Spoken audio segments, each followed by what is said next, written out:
25 años, un devastador terremoto sacudió las tierras de Aiquile, Totora y parte de Misque en Cochabamba, siendo la primera la más afectada. Es considerada una de las peores tragedias del siglo XX en el país, habiendo afectado al 80% de las viviendas. Dejó miles de damnificados y se declaró 3 días de duelo nacional. En esta oportunidad, Opinión muestra a la población los archivos fotográficos digitalizados del desastre. Tras una revisión detallada, estas son algunas de las imágenes más impactantes de la tragedia, cuyo recuerdo persiste.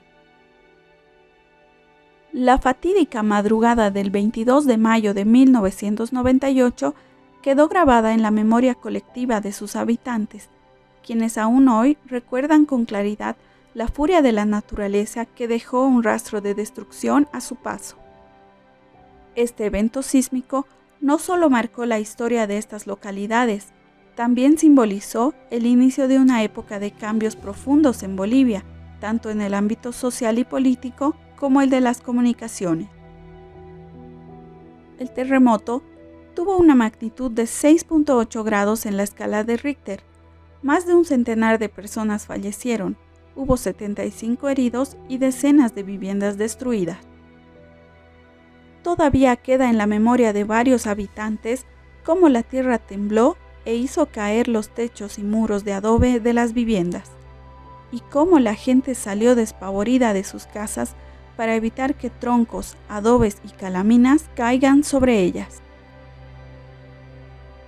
También recuerdan cómo la comunidad internacional se solidarizó con los miles de damnificados, pero dicha cooperación jamás llegó a los pueblos afectados. Algunos funcionarios, entre ellos militares, del gobierno de Hugo Banzer Suárez, se apropiaron de los alimentos, medicamentos e incluso utilizaron $2.9 millones para la compra del polémico avión Beechcraft. El sismo fue como una metáfora de la inestabilidad que se vivía en el país en aquel momento. Bolivia estaba sumida en una crisis económica, política y social, con tensiones y conflictos.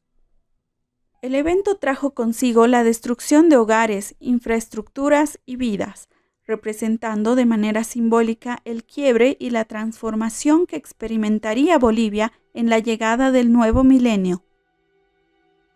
Así como el terremoto dejó ruinas y desolación, también abrió las puertas a nuevos horizontes de comunicación. En esa época, Bolivia estaba experimentando cambios tecnológicos significativos, especialmente con la llegada del Internet y la televisión por cable. Internet trajo consigo la posibilidad de acceder a un caudal de conocimientos sin precedentes y se convirtió en una ventana al mundo exterior. La televisión por cable también tuvo un impacto significativo en la vida de las personas. La apertura hacia nuevas formas de entretenimiento e información influyó en la configuración de la identidad cultural del país. Las manifestaciones culturales populares cobraron un papel relevante en la vida de las comunidades afectadas por el terremoto. Las danzas tradicionales, las festividades y las expresiones artísticas se convirtieron en una forma de resistencia y de reconstrucción del tejido social, teniendo como ejemplos el Festival Nacional del Charango en Aiquile y el Festipiano en Totora. Estas manifestaciones, arraigadas en la identidad cultural boliviana, fueron un símbolo de esperanza y fortaleza frente a la diversidad. El terremoto no solo representó una tragedia, sino también un catalizador para el renacimiento y la reinvención de Aiquile, Totora, Misque y Bolivia en general. Las lecciones aprendidas de aquel desastre natural llevaron a una mayor conciencia sobre la importancia de la preparación y la gestión de riesgos, lo que reflejó en mejoras en la infraestructura y en los sistemas de alerta temprana en todo el país. El espíritu resiliente de las comunidades se convirtió en una inspiración para el resto de Bolivia, un recordatorio de la capacidad humana de adaptarse y superar a las adversidades.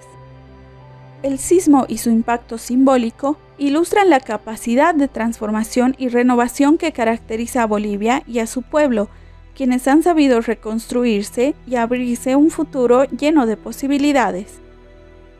Hoy, los pueblos afectados restauraron los daños.